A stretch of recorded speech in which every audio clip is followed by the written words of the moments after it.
네, 여러분 반갑습니다. 네, 우리 구면인 분들이 계신가요? 다 초면인가요, 저희가? 네, 그런 것 같네요. 네. 여러분 표정을 보니, 기대감이 전혀 없는 표정을 보니 그게 맞는 것 같습니다. 네, 어쨌든 반갑습니다. 저는 김익환이라고 하고요. 저는 이제 IBF에서 20살, 21살 때 예수님을 만나고 그리스도로 영접하게 됐습니다. 그리고 2000년부터 IBF 간사로 사역을 시작해서 2018년까지 19년 정도 간사로 사역을 하고 이제 사임을 하고 천안에서 금방 소개해 주신 것처럼 함께 길 가는 교회라는 교회에서 이렇게 목회를 하고 있습니다. 저희 교회는 주로 젊은 친구들이 많습니다. 20대, 30대들이 대부분이 그냥 70% 정도는 20, 30대들이 주를 이루고 그 다음 40대, 50대, 60대 분들이 30% 정도 되는 그런 좀 젊은 편에 속하는 교회고 꼭 그래서 저희 교회에 딱 온 것 같은 느낌의 분위기를 여러분을 통해서 받고 있습니다. 첫날이 항상 어려워요. 서로 보면서 인사 한번 나눠볼까요? 네, 서로 바라보시고 앞뒤로도 보면서 잘 왔습니다. 환영합니다. 인사 한번 해보시죠. 네.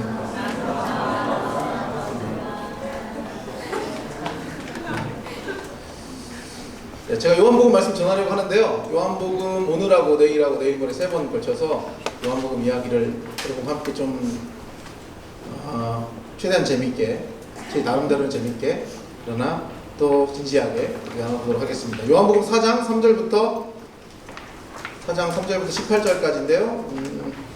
저는 새 번역으로 들고 왔는데 여러분 어떤 성경을 보세요? 새 번역 보시나요? 네, 그럼 요한복음 4장 3절부터 18절 새 번역으로 한 절씩 우리 교독하면서 읽겠습니다. 제가 먼저 읽겠습니다. 요한복음 4장 3절부터 18절입니다. 예수께서는 유대를 떠나 다시 갈릴리로 가셨다. 잠시만요. 뭐가 문제가 있나요? 새 번역 아닌가요? 예? 뭐라고요? 새 번역 아니라고요? 그럼 제가 바꾸겠습니다. 개혁개정으로. 우리 또 이렇게 융통성은 있거든요. 그럼 개혁개정으로. 다시요. 요한복음 4장 3절부터 18절 제가 읽겠습니다. 예수께서는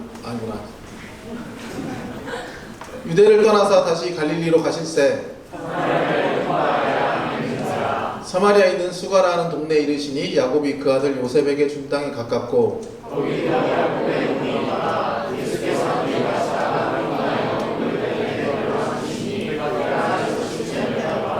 사마리아 여자 한 사람이 물을 기르러 왔음에 예수께서 물을 좀 달라 하시니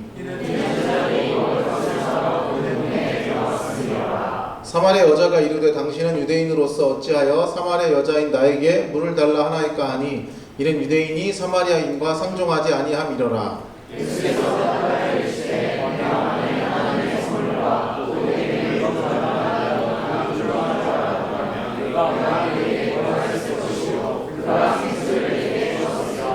여자가 이르되 주여 물 기를 그릇도 없고 이 우물은 깊은데 어디서 당신이 그 생수를 얻겠사옵나이까.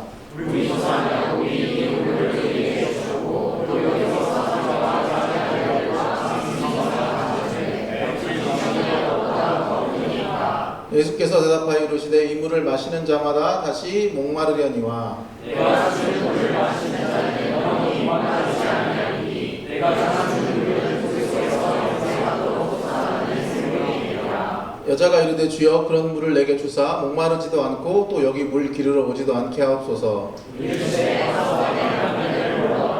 여자가 대답하여 이르되 나는 남편이 없나이다. 예수께서 이르시되 내가 남편이 없다는 말이 옳도다. 내 남편 5이 있었고 지금 있는 자도 내 남편이 아니니 내 말이 참되도다. 아멘. 네. 이 본문의 이야기는 아주 유명한 이야기여서 아마 여러분들도 다들 아실 거라고 예상을 합니다. 물론 다 아시진 않을 수도 있지만 오늘 본문을 보면은 예수님이 유대에서 갈릴리로 이동하려고 하셨습니다. 오늘 본문의 앞과 뒤 이야기를 보면은 예수님과 제자들은 남쪽 예루살렘에서 출발해서 북쪽 갈릴리의 가나를 향해 가시려고 했던 것으로 보입니다. 당시 유대인들은 남쪽 유대 지역에서 북쪽 갈릴리로 이동할 때 주로 사마리아를 이렇게 우회해서 가는 길을 선호했습니다. 왜냐하면 사마리아 사람들에 대한 그 반감이 유대인들한테 많았기 때문이거든요. 지도 한번 보실래요? 지도를 한번 보시면 어디 여기구나. 빨간색 화살표로 되어 있는 게 이제 가장 빠른 이동 경로입니다. 이렇게 남쪽에서 북쪽으로 거의 직선에 가까운 길로 이렇게 이동하는 게 가장 빠른 길인데, 그렇게 안 가고 파란색 화살표로 되어 있는 우회하는 경로를 통해서 갔어요. 근데 예수님은 사절을 보니까 사마리아를 관통해서 가는 저 빨간색 경로로 가신 거예요. 보통 유대인들은 파란색 화살표 경로로 이동하는데 예수님은 그렇게 하시지 않고 빨간색 경로, 직선 경로로 사마리아를 관통해서 가는 길로 가셨던 겁니다. 그래서 사마리아에 있는 수가라는 동네에 도착하시거든요. 근데 거기에 유서 깊은 우물이 있습니다. 야곱의 우물이라는 곳에 도착을 하셨는데, 먼 거리를 걸어왔을 테니까 일단 몸이 피곤했겠죠. 그리고 갈증이 났습니다. 그 제자들은 그 사이에 먹을 것을 구하러 동네로 들어간 상태였고 예수님 혼자 이렇게 앉아 계셨어요. 그때 한 사마리아 여인이 이렇게 물을 기르러 온 겁니다. 그러자 예수님이 사마리아 여인에게 물을 좀 줄 수 있는지를 물으신 거예요. 그때 여인이 반응을 어떻게 합니까? 9절을 한번 다시 읽어볼까요? 9절을 통해서 여인의 말을 한번 들어보겠습니다. 9절 시작.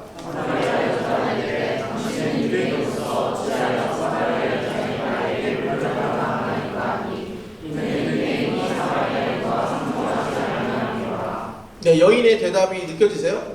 우리가 이제 활자로만 읽으니까 감정이 잘 전달이 되지 않지만, 이게 이제 활자가 아니라 실제 음성으로 들었다면 아마 좀 따뜻한 어투로 얘기하지는 않았을 겁니다. 좀 싸늘한 표현으로 하지 않았을까 싶어요. 여인이 이렇게 좀 차갑게 이야기한 이유를 구절이 뭐라고 설명하냐면, 유대인이 사마리아인과 상종하지 아니하기 때문이다 라고 설명을 했습니다. 이 상종하지 않는다는 말이 무슨 뜻이냐면은 같은 도구를 사용하지 않는다는 뜻이에요.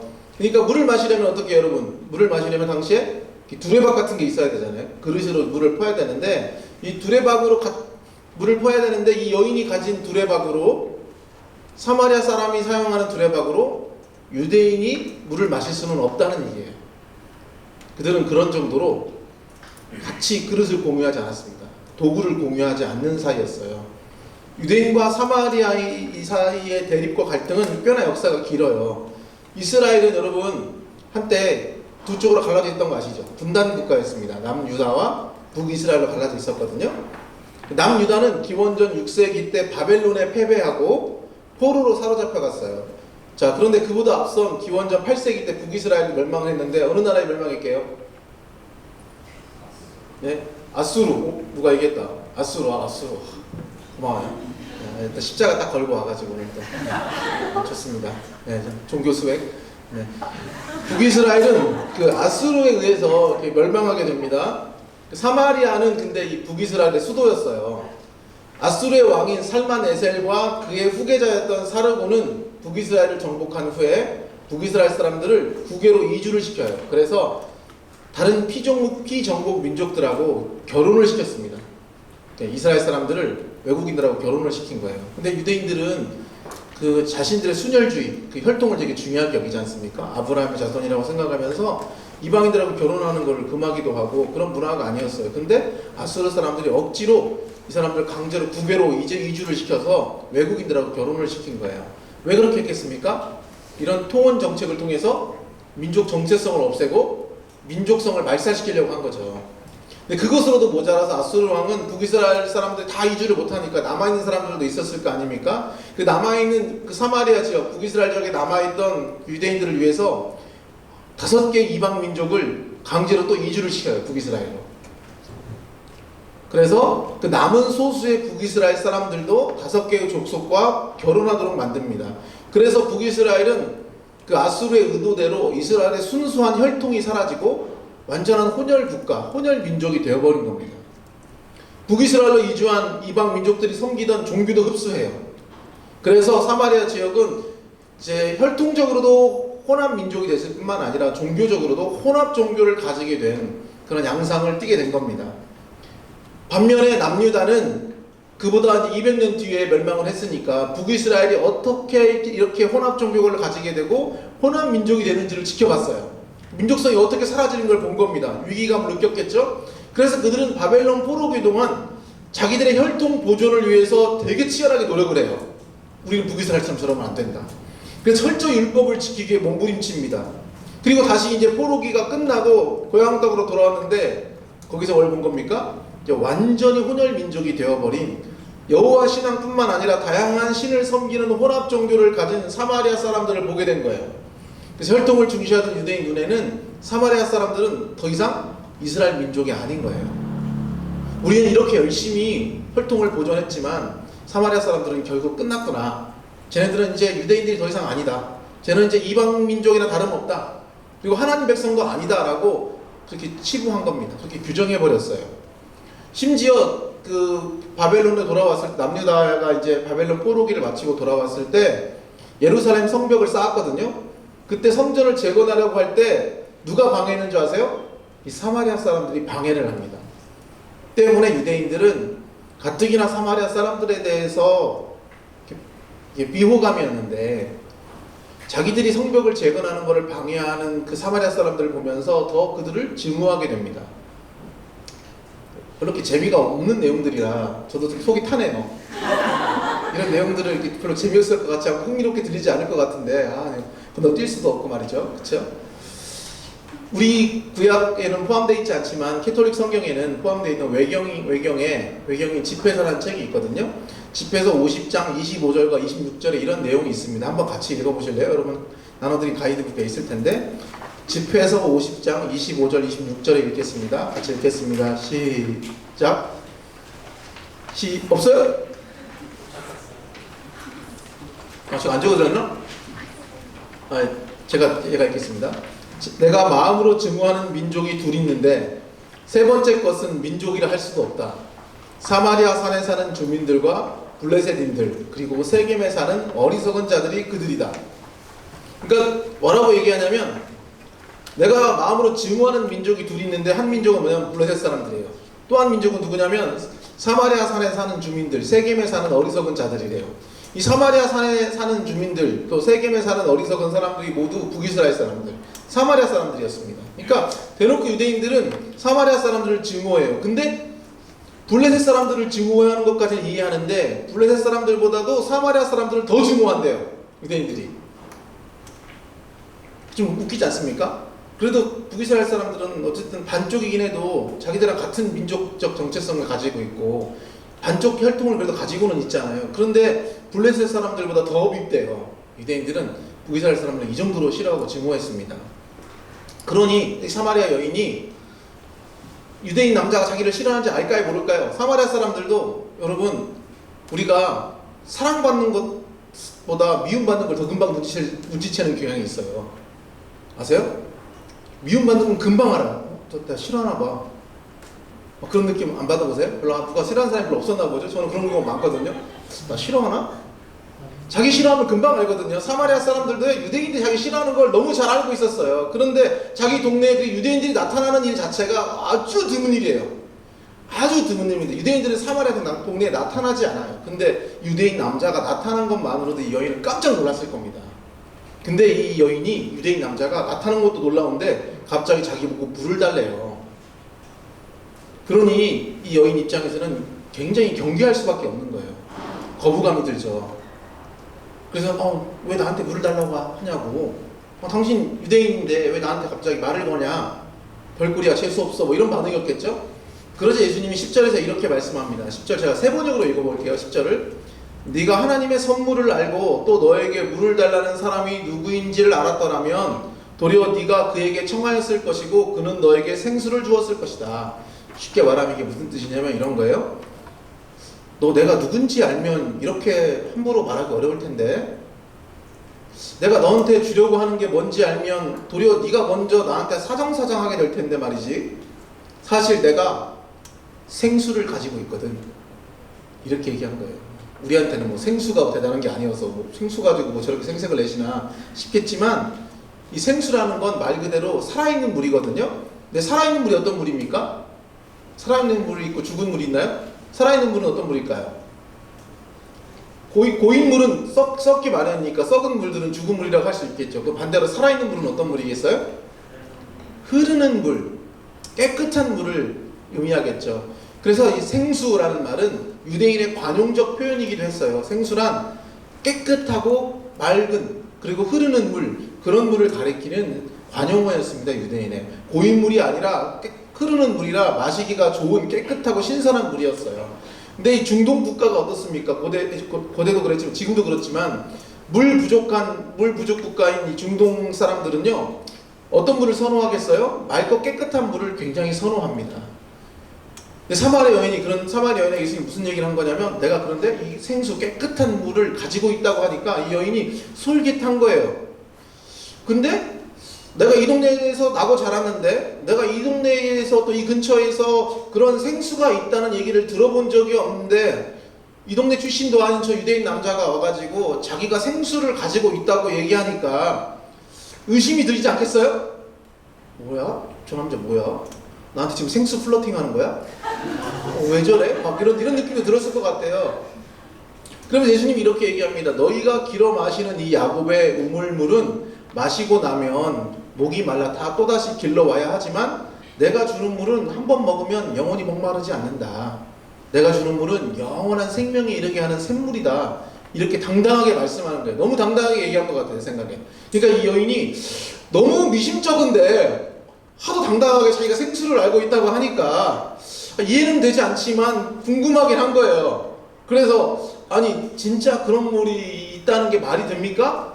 진짜 그런 물이 있다면 저도 한번 마셔보고 싶은데요? 이렇게 얘기한 거예요. 정말 그런 물이 있다고요? 선생님 말씀처럼 영원히 목마르지 않는 물이 있다면 저 같은 사람이 이제 물 기르러 나올 필요도 없겠는걸요? 혹시 저한테 그 물을 좀 주실 수 있습니까? 이제 좀 믿기지도 않지만 좀 의심스럽긴 하지만 궁금한 거예요. 그랬더니 예수님이 갑자기 화제를 전환합니다. 그 물 좀 나에게 줄 수 있냐고 여인이 물으니까 예수님이 갑자기 그래? 그럼 먼저 가서 네 남편을 데려와라 이렇게 얘기하신 거예요. 물 이야기하다가 갑자기 남편 이야기로 화제를 전하는 겁니다. 되게 당황스럽잖아요, 전개가. 그렇지 않습니까? 갑자기 물 이야기하다가 남편 이야기로 화제가 바뀌어요. 더군다나 오늘 처음 만난 사이입니다. 또 남자예요. 유대인 남자가 갑자기 자기에게 남편을 데려오라는 얘기를 한 거예요. 근데 이 여인에게는요, 남편 이야기는 별로 꺼내고 싶지 않은 아픈 이야기란 말이죠. 그래서 여인이 얘기해요. 저 남편 없어요. 막 차가웠고 냉담한 말투로 얘기했을 것 같아요. 그랬더니 예수님 여기서 갑자기 그래, 네 말이 맞아. 너는 남편이 전에 5명 있었지만, 그리고 지금도 같이 살고 있는 남자가 있지만 네 남편은 아니니까 남편이 없단 말이 맞아. 여러분 방금 처음 만난 어떤 사람이 여러분의 숨기고 싶은 어떤 과거를 정확히 알아맞춘다면 여러분 어떨 것 같으세요? 저를 오늘 처음 보셨잖아요. 제가 여러분의 과거를 딱 알아맞혀. 제가 이런 거죠. 저기 학생 미안한데 저기 혹시 좀 핸드폰을 잠깐 빌려줄 수 있을까? 내가 폰을 놓고 와서 그러는데, 그랬더니 여러분이 저 폰 없어요. 제가 학생 말이 맞아. 학생은 이전에 LG폰, 삼성폰을 썼던 적이 있지만 지금은 아이폰을 쓰고 있지. 하지만 지금 사용하는 아이폰도 약정이 2년이나 남았으니 학생 폰이라고 말할 수 없지. 이렇게 맞추면 어머 어떻게 하셨지? 내가 약정이 안 끝난 거 2년이나 남았다고 어떻게 하셨지? 내가 전에 LG폰 쓴 거 어떻게 알았지? 놀랄 수 있잖아요. 뭐 남의 얘기라 크게 의도가 없지만 어쨌든 이 여인은 지금 처음 만난 유대인 남자가 그냥 핸드폰 정도 수준의 과거를 알아맞춘 게 아니라 자신의 정말 숨기고 싶은 치부처럼 느껴지는 아픈 과거를 알고 있다는 사실에 깜짝 놀랍니다. 그래서 여인이 깜짝 당황했겠죠. 뭐지? 이 남자 뭐지? 어떻게 알았지? 그래서 이 19절에서 이 여인이 이렇게 얘기합니다. 이제 보니 선생님은 선지자이시군요. 갑자기 호칭이 바뀌어요. 선생님이라고 얘기했다가 선지자라고 당신 선지자군요. 이 사람 단순한 유대인 남자가 아니다. 여기 왔을 때부터 이 사마리아 지역의 유대인 남자가 왔을 때부터 이 사람 보통 사람은 아니다 생각했겠죠. 보통 유대인 남자들은 이 동네에 안 나타나기 때문에 저 사람은 정신이 이상하거나 아니면 간이 엄청 크거나 아니면 뭔가 정말 특별한 어떤 목적성을 가지고 오지 않고서는 이 동네에 나타날 사람이 이 동네에 나타나지 않을 텐데, 이 사람 뭔가 자신의 과거를 알아맞추는 걸 보면서 이 사람 뭔가 특별한 뭔가 있는 것 같다는 느낌을 받은 것 같아요, 이 여인이. 사마리아 사람들도 유대인들처럼 마지막 때를 기다리고 있었습니다. 그들도 사마리아 오경이라는 모세 오경도 아주 유사한 책을 가지고 있었어요. 그래서 그 말씀에 의거해서 마지막 때 하나님이 모세 같은 선지자를 일으키실 거라고 기대했거든요. 그 선지자가 오면 하나님의 뜻을 이 사마리아 사람들에게도 가르쳐 줄 거라고 믿었어요. 근데 여인이 지금 자기랑 대화하는 이 유대인 남성이 혹시 그 선지자일지도 모른다는 생각을 하게 된 겁니다. 여인은 과거 몇 명의 남편을 뒀다고요? 5명의 남편을 뒀습니다. 지금도 한 남자랑 같이 살고 있어요. 근데 자기는 남편이 없다고 말했습니다.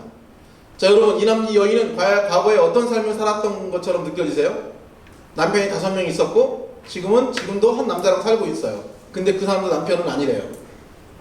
여러분은 이 여인이 어떤 사람일 거라고 생각하십니까? 어떻게 알고 계세요? 전통적으로 또 일반적으로는 남자가 많았던 이 여인은 성적으로 문란한 여성이었을 것으로 생각합니다. 남자가 5이나 있었고 지금도 남자를 만나고 있는데 이 남자도 남편은 아니야. 뭔가 좀 이상하잖아요. 어떻게 남자를 6명이나 만났지? 그런 생각이 들 법하지 않습니까? 네, 가져가세요. 네. 그래서 일반적으로는 남자가 많았던 이 여인이 성적으로 문란한 여성이었을 것으로 생각을 해요. 그래서 마을에서 부정한 여인으로 낙인 찍혀서 소외당하고 있었을 거라고 해석하는 분들이 많습니다. 저도 그런 관점으로 해석한 설교를 여러 번 들었던 기억이 있는데요. 그 근거가 뭐냐면 6절 때문입니다. 여인이 물 기르러 온 시간이 언제인가요? 6절 한번 볼까요? 6절 언제였습니까? 때가 6시쯤 되었더라. 6시는 유대인으로 시간으로 하면 정오 12시가 됩니다. 낮 12시가 되는 거예요. 가장 더울 시간이죠. 중동의 한낮은, 중동은 안 가봤는데 중동 지역은 한낮이 너무 뜨겁대요. 그래서 사람들이 바깥 활동을 자제하는 데입니다. 그래서 여인들도 이때는 물을 절대로 기르러 나오지 않아요. 너무 더워서. 언제 물을 들어오겠어요? 아침하고 저녁 선선할 때 물을 기르러 옵니다. 근데 이 여인이 일부러 사람들이 안 오는 한낮에 예수님을 보러 왔다는 거죠. 덥고 힘들지만 사람들과 접촉을 피해야 됐기 때문에, 부정한 사람이었기 때문에, 율법이 말하는 간음죄를 지었던 음란한 여성이었기 때문에 사람들을 피해서 낮 시간에 왔다는 거예요. 그게 전통적인 해석입니다. 여러분들 그렇게 많이 알고 계시지 않으세요? 네. 근데 이 본문을 새롭게 해석하는 사람들이 있습니다. 요한복음의 시간을 유대식으로 보면 안 되고 로마식으로 봐야 된다는 입장이에요. 제가 잘 기억이 나지 않는데 1960년대 처음 이 논문이 발표되면서 제가 알기로는 그 다음부터 계속 학사들의 지지를 받아가면서 최근에 계속 이제 좀 더 이렇게 널리 알려져 가고 있는 해석인데요. 로마 시간으로 6시는 12시, 낮 12시가 아니라 언제인지 아세요? 지금 우리가 쓰는 시간이에요. 그러면 몇 시일까요? 저녁 6시가 됩니다. 그렇다면 여인은 무더위에 물을 기르러 온 게 아니라 언제 기르러 나온 거예요? 그냥 보통 일반인들이 물을 기르러 나오는 저녁 시간에 물을 기르러 나온 게 됩니다. 요한복음의 시간을 유대식으로 아니라 왜 로마식으로 해석해야 되는지에 대해서 몇 가지 이유가 있어요. 학자들이 얘기하는. 첫 번째 이유는요. 요한복음이 기록될 당시에 이미 로마는 유럽 대부분과 지중해 전역을 지배하고 있었습니다. 로마의 문화가 로마 예속국가 전체에 통용되고 있던 시기예요. 그래서 대부분의 유럽과 지중해 일대가 로마 시간을 따르고 있었습니다. 두 번째, 요한복음의 기록, 또 요한복음이 기록된 곳, 또 요한복음의 수신자로 가장 유력한 장소로 꼽히는 지역이 어디냐면 소아시아의 에베소입니다. 에베소는 어떤 지역이냐면 로마 시대 상업과 무역의 중심지로 번영을 누리던 곳이에요. 당연히 어떻겠어요? 철저히 로마적인 도시입니다. 그러니까 에베소에 사는 사람들에게 예수님에 대한 예수님에 대한 이야기, 요한복음을 그들을 대상으로 쓰고 있다면 당연히 로마 문화에 익숙한 그들에게 로마 시간으로 얘기했을 거라는 거예요. 이해가 되시나요? 그런 도시에 사는 그리스도인들이 로마식 문화에 익숙한 건 당연한 일이었습니다. 세 번째, 요한복음은 유대인의 종교, 사회, 관습, 문화에 대해 다른 복음서에 비해 친절하게 설명합니다. 예를 들면 요한복음 2장 6절에 보면 가나 혼인잔치 얘기 아시죠? 가나 혼인잔치에 사용된 돌 항아리의 물을 설명할 때 요한복음은 이렇게 얘기해요. 유대인의 정결 예식에 사용되는 물이다. 유대인들이라면 다 아는 항아리예요. 그런데 굳이 유대인들에게는 이런 설명을 하지 않아도 됩니다. 그러니까 유대 문화에 아직 익숙치 않은 사람들에게 필요한 설명이거든요. 7장 2절에서는 초막절을 유대인의 명절이라고 설명합니다. 우리 추석, 설날 굳이 설명하지 않아도 이게 한국인의 명절이라는 거 다 알잖아요. 또 10장 22절에서는 수전절은 겨울이라는 구체적인 시기를 설명해줘요. 유대인들에게 따로 설명이 필요 없는 내용들입니다. 그 밖에도 11장 55절과 18장 28절에서 유대인 6월절 절기를 지키기 위한 성결 예식에 대해서 친절한 설명을 덧붙여줍니다. 유대인들에게 따로 설명이 필요 없는 다 아는 내용들이에요. 이런 부가적인 설명은 유대 문화에 익숙치 않은 사람들을 위한 것으로 보입니다.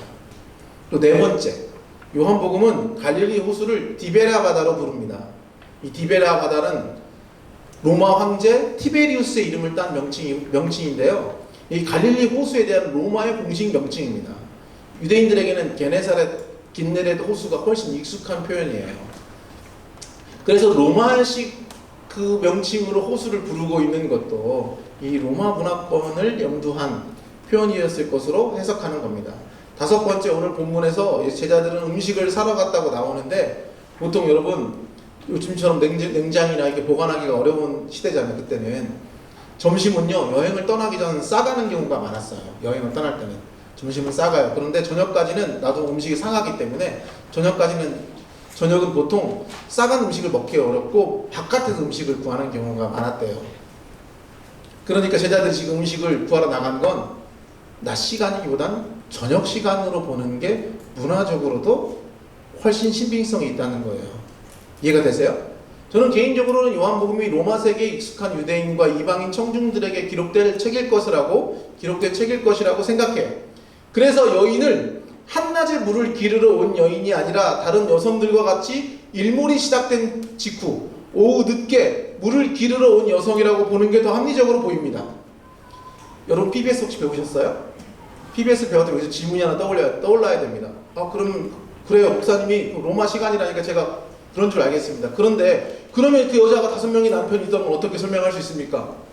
아니 물러난 여성이 아니라면 어떻게 5명이나, 그리고 현재 만난 남자까지 6명째 지금 어떻게 이렇게 남자를 여러 명 만날 수 있습니까? 그건 물러난 게 아니고 뭡니까? 라고 궁금증이 여러분 유발돼야 됩니다. 전혀 궁금하지 않을 것 같은 눈빛이지만 궁금해야 돼요. 알았죠? 우리 IBF라면 이런 거 궁금해야 됩니다. 자, 그럼 5명의 남편은 어떻게 설명할 수 있느냐라고 여러분이 궁금한 거라고 가정하고 제가 설명해 드릴게요. 마가복음 10장 2절부터 12절까지 보면 바리새인들이 예수님을 시험하면서 이런 질문을 합니다.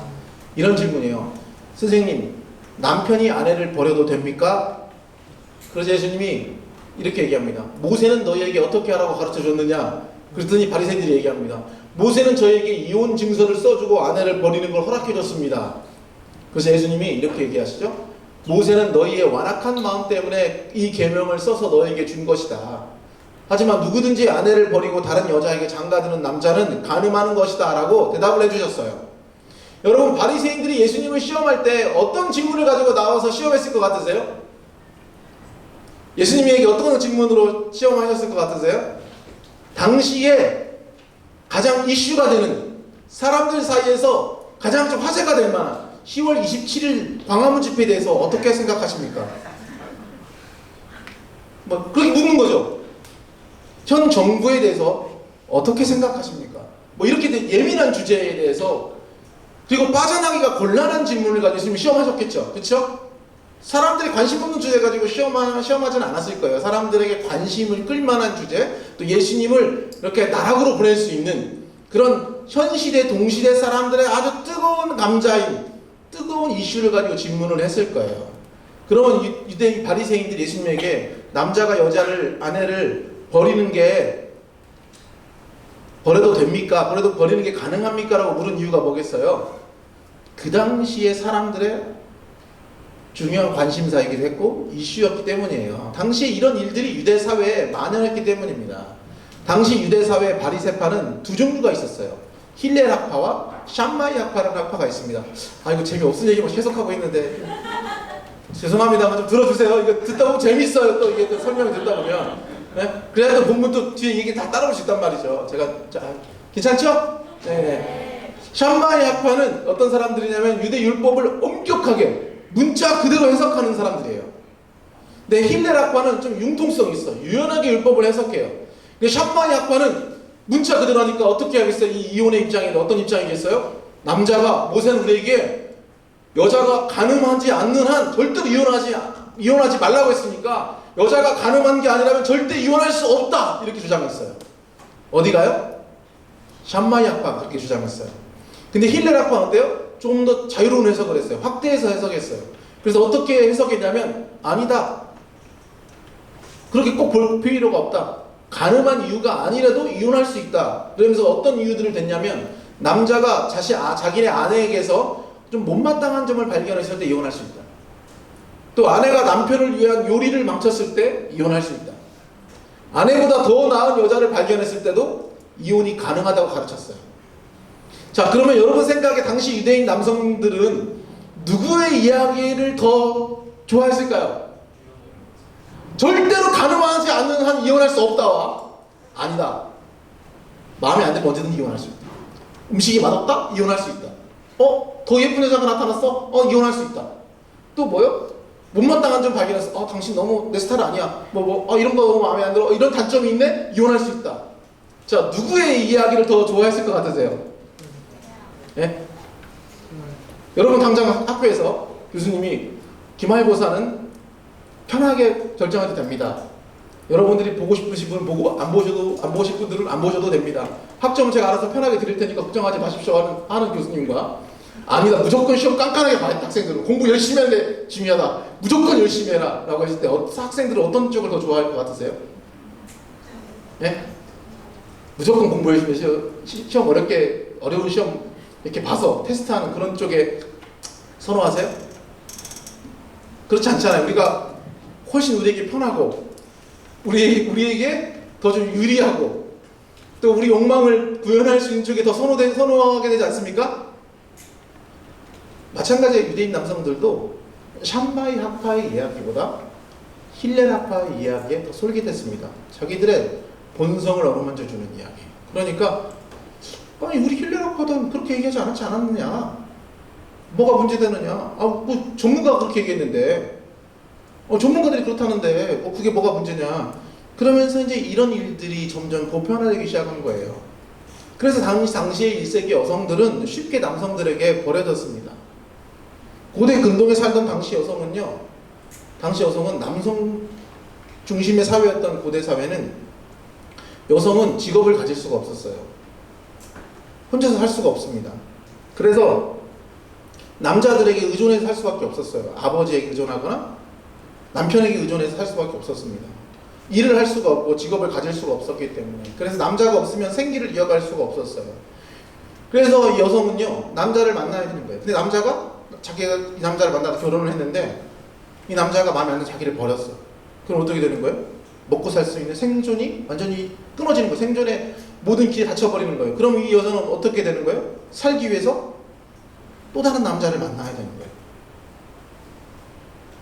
그래서 남자 없이는 살 수 없으니 누군가가 자기를 선택해 주거나 자기가 그 남자가 어떻게 집에 들어가거나 어떻게 해서라도 남자를 만나야만 살 수 있었던 거예요. 당시 문화권 안에서는. 비정상적으로 보이는 이런 만행과 악습이 유대 사회에 존재했던 겁니다. 오늘 본문의 사마리아 여인 역시도 음란하고 문란해서 남자들을 많이 만나온 게 아니라 이런 당시 1세기의 이기적인 남성들의 욕망에 의해서 연거푸 희생당하고 버려오고 거절당했던 것으로 보여요. 다시요. 문란해서가 아니고요. 남성들의 욕망에 의해 버려진 거예요.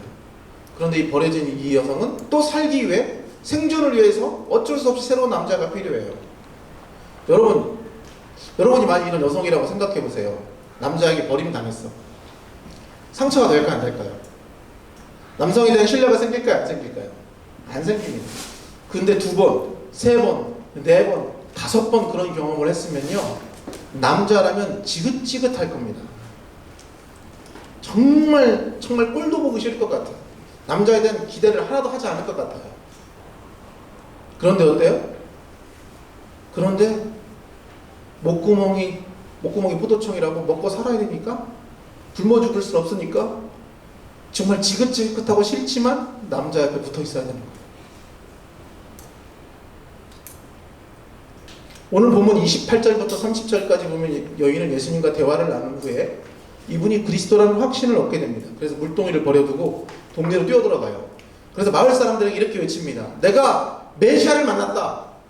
그리스도를 만났다. 이렇게 증언을 해요. 그런데 동네 사람들이 이 여인의 말을 듣고 실제로 예수님을 보러 나와요. 여러분, 만일에 이 여성이 음란하고 부정한 여인이었다면 이 여성은요, 마을 사람들에게 달려들어갈 생각을 하지 않았을 겁니다. 만일 달려들어가서 그리스도라고 외쳤다 할지라도 사람들이 이 여성의 이야기를 절대로 귀담아 듣지 않았을 거예요. 저런 부정한 여인이 감히, 부정한 네가 우리한테 왜 우리 동네, 우리 근처에 나타났냐, 그럼 돌부터 던질 거고, 그 여성의 이야기를 절대로 귀담아 듣지 않았을 겁니다. 그런데 마을 사람들이 이 여성의 이야기를 듣고 예수님을 보러 와요. 문란한 여성으로 이 마을 사람들이 인식하고 있었던 게 아닙니다. 그리고 이렇게 버림당한 여성들이 그 마을에도 많이 있었던 거겠죠. 너무 보편화된 현상처럼 느껴졌던 거예요, 이런 일들이. 내가 의지하던 사람들에게 버려지는 경험은 얼마나 시리고 아픈 경험입니까? 감히 짐작하기도 어려운 슬픔일 것 같아요. 우리나라 구한말 때까지만 해도 이런 일들이 우리나라 조선사회도 많았잖아요. 소방 맞는다고 그러죠. 그래서 남자들이 자기 아내를 버리는 일들이 있었고, 첩을 두는 행위들도 너무 많았고, 그래서 가족을 돌보지 않은 남자들이 너무 많았어요. 결혼 생활을 이렇게 신실하게 유지하는 남성들을 찾아보기가 어려운 사회였죠. 그래서 어머니들의 그 마음에 얼마나 한이 많습니까? 우리나라가 이렇게 왜 한의 민족이에요? 이렇게. 그런 버림당하고 거절당하는 아픔들이 많은 경험들이 우리에게도 있었거든요. 이 거듭되는 거절과 내처짐에 그녀의 상처는 자신이 서 있는 우물의 깊이보다도 더 깊고 어두웠을 것 같아 보입니다. 남자가 지긋지긋하지만 그런 남자가 없으면 살 수 없는 신사라니, 이 얼마나 비참합니까? 이렇게 살고 싶지 않지만 이렇게라도 하지 않으면 먹고 살 수 없으니까 어쩔 수 없는 숙명이라 여기며 하루하루 근근히 버티고 살고 있는 거예요. 사마리아 여인과 비슷한 처지에 있는 사람들이 우리 사회도 있을까요, 여러분? 우리 사회도 있을 것 같으세요? 어떤 사람들이 혹시 생각나십니까?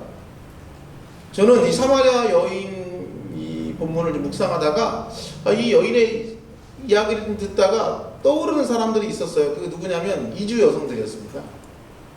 제가 책 한 권을 읽게 됐는데 그 책이 뭐냐면 폭력 피해를 당한 이주 여성들의 생존 분투기라는 부제목이 달린 아무도 몰랐던 이야기라는 책입니다. 이게 두 권으로 남아있는데, 이 책을 읽다가 제가 마음이 너무 힘들어가지고 중간에 책을 여러 번 덮었습니다. 화가 너무 나고 너무 속상한 이야기들이 너무 많아가지고, 와, 우리 가까운 곳에도 이렇게 사마리아인 같이 사는 사람들이 있구나. 그래서 천안 아산 근처에도 그런 일을 하시는 단체들이 있는지도 찾아보기도 했어요. 제가 찾지는 못했는데 주로 수도권 지역에 좀 있더라고요. 이런 단체, 이런 여성들을 돕는 단체들이. 특히 서울 쪽에 있는 걸 봤는데, 페이지를 넘길 때마다 기난숨이 나도 모르게 새어나왔어요. 돈 때문에 한국에 온 거 아니냐 라면서 무시당하기가 일쑤고, 가난한 나라에서 왔다는 일들로 차별을 받는 경우들이 많습니다. 그리고 어떤 경우에는 남편들이 일부러 그 이주해 온 여성, 이주해 와서 자기와 결혼한 자기 아내에게 한국말을 못 배우게 하는 거예요. 그 남편에게 종속되게 만드는 거예요. 그래서 은행 일도 못하게 하고, 한국어를 배우지 못하기 때문에 남편 없이는 소통이 불가능하게 만드는 거예요. 남편이 철저히 의존된 존재로 만드는 거죠. 그리고 그들의 노동력을 착취하고 폭력과 학대가 일상화된 그녀들의 이야기가 정말 가슴 아팠어요. 또 성폭행을 당하는 일들도 비일비재합니다. 낯선 이국 땅에서 남편만 믿고 살아보려고 왔지만 참고 견디다 못해 결국에는 도망쳐 나온, 그래서 상담센터와 쉼터로 도망쳐 나온, 깊은 외로움과 두려움, 막막함을 가지며 살아가는 이주 여성들의 이야기가 굉장히 좀 가슴 시리게 들렸습니다. 미치도록 벗어나고 싶지만 어떻게 벗어나야 되는지 모르는 사람들, 벗어나고 나면 그럼 그 다음엔 어떻게 살아야 되는지가 막막한 사람들, 다시 고향으로 돌아갈 수도 없고 낯선 땅에서 날 받아줄 사람도 없는, 벗어나고 싶지만 벗어나온 이후의 삶이 지금보다 과연 나아질까란 걱정과 염려가 한가득인 사람들, 믿고 의지할 수 있는 대상에게 도리어 가혹한 학대와 버림을 당하는 경험은 마음 깊은 상처를 남깁니다. 사마리아 여인 역시 이런 지속적이고 반복된 거절과 버려지는 경험을 해왔습니다. 그런데도 그녀는 자신에게 흘러오는 남자에게 고일 수밖에 없는 취약한 존재였습니다. 근데 그런 그녀에게 어느 날 생수이신 예수님이 흘러와 주신 거예요. 그리고 이렇게 얘기합니다. 네가 지금까지 마셨던 물은 마셔도 다시 목이 마르고 너를 충분히 채워주지 못했지. 하지만 내가 주는 물은 영원히 목마르지 않을 것이다. 여러분 요즘 여러분들은 여러분 또래 남성과 여성은 주로 어디에서 만남을 갖나요? 어디에서 주로 이렇게 데이트를 하거나 뭐 소개팅이라고 해야 되나? 이런 걸 어디서 합니까? 주로 뭐 카페, 분위기 좋은 카페나 분위기 좋은 맛집 뭐 이런 데서 하지 않나요? 저는 요즘 안 해봐서 물어보는 거예요. 여러분 나눠보셔서 그런 거예요? 그 대답에 어디서 만나세요? 카페에서 주로 보시죠? 네. 근데 고대 중동, 예수님 당시에 고대 중동의 남녀는 어디서 만났는지 아세요? 어디서 만났을 것 같으세요? 남자와 여자가 서로 짝을 찾으려고 할 때 주로 어디서 만났을 것 같습니까? 이거는 성경 지식이 필요하지 않고요. 눈치가 있으면 금방 알 수 있습니다. 그냥 우물가에서 만났어요. 우물가에서. 특히 외부 남성이 이 지역 여성을 만나러 나오는 장소가 바로 우물가였어요. 구약에 등장한 이삭의 아내 리브가도 우물가에서 그 리브가를 찾죠. 또 야고보의 아내 라헬도 우물가에서 만납니다. 모세도 자기 아내 시보라를 우물가에서 모두 만났어요. 우물가는 남자들이 우물가는 여성들의 장소였거든요. 여자들이 물을 떨어오니까 모든 그 동네 사는 여자들은 누구나 다 우물가에 나오기 때문에 남자들이 그 여자를 보러 우물가에 나타납니다. 그래서 마음에 드는 여자를 찾는 거예요. 거기서. 그래서 젊은 두 남녀가 우물가에서 단둘이 있다. 지금 그렇잖아요. 오늘 장면이 그렇잖아요. 젊은 남녀가 예수님 이 당시에 30대 초반이었을 테니까 30대 초반의 미혼 남자가 젊은 여성을 우물가에서 만나고 있다. 이 이야기는 1세기 고대 근동 사람들에게 묘한 분위기를 연출하게 만드는 장면입니다. 그러니까 우리는 그냥 예수님이 우물가에 가셨구나 생각하겠지만 1세기의 사람들이 이 이야기를 들었을 때 뭐라고? 우물가에 그 여자하고 유대 남자가 단둘이 있었다고? 이런 분위기가 되는 거죠. 무슨 말씀인지 아시겠죠? 요한복음 3장에서 세례 요한은 예수님을 혼인집 신랑에 비유했습니다. 그리고 오늘 4장에서는 예수님은 여인에게 물 이야기를 꺼내다가 갑자기 남편 이야기로 화제를 전환했습니다. 우물가에서 여인을 만나는 예수님은 오늘 본문에서는 마치 이 여인의 남편인 것처럼 묘사되고 있다고도 볼 수 있을 것 같아요. 그녀 앞에 놓인 우물은 마치 그녀가 만나온 많은 남자들과 같았습니다. 당장의 갈증을 위해서는 필요해요. 그래서 마시지 않으면 안 되는 물입니다. 하지만 그 물은 자기의 갈증을 해결해 주지 못해요. 그래서 또다시 새로운 물을 기르러 나와야 합니다. 살기 위해 어쩔 수 없이 마셔야 되는 물인 거예요. 그런데 예수님은 뭐라고 얘기하냐면 네가 마시는 그 물 말고 내가 새로운 물을 너에게 주겠다. 내가 주는 이 물은 영원히 목마르지 않는다. 나는 살아있는 생수다. 이렇게 말씀하신 거예요. 네가 만났던 남자들은 당장의 너의 목마름을 위해서 필요한 물이었겠지만 또다시 새로운 남자, 새로운 물을 만나야 되듯이 너를 채워줄 수 없지만 나는 그렇지 않을 거라는 거예요. 내가 너의 영원한 남편이 되어주겠다라는 음성이기도 했습니다. 너를 책임지고 너를 보호해 줄 것이고 너를 살려줄 것이고 너를 구원하겠다는 확신의 음성이기도 했어요. 28절에서 결국 그녀는 물동이를 버려두고 동네로 달려갑니다. 여기서 물동이를 버려두고라는 표현은 아주 의미심장한 표현인데요. 왜냐하면 베드로도 그물을 버려두고 예수님을 따라갔고 안드레와 요한도 아버지 세베대를 버려두고 예수님을 따라갔습니다. 제자였던 세리 레위는 세관을 버려두고 예수님을 따라갔습니다. 헬라어 원어로도 이 단어가 같아요.